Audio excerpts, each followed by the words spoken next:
sou Gerson Fernandes, candidato a deputado estadual. Ao meu lado, Castilho, candidato para federal. Estamos aqui na comunidade de São Remo pedindo o apoio da população, vendo as dificuldades que a população passa.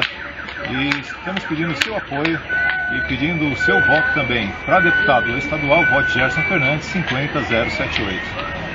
Nós estamos vendo aqui na comunidade a realidade do lixo, da falta de esgoto, saneamento básico de uma forma geral. Falta investimento público para atender as áreas mais carentes da nossa cidade e do nosso país.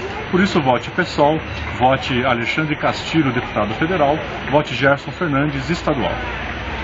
Obrigado.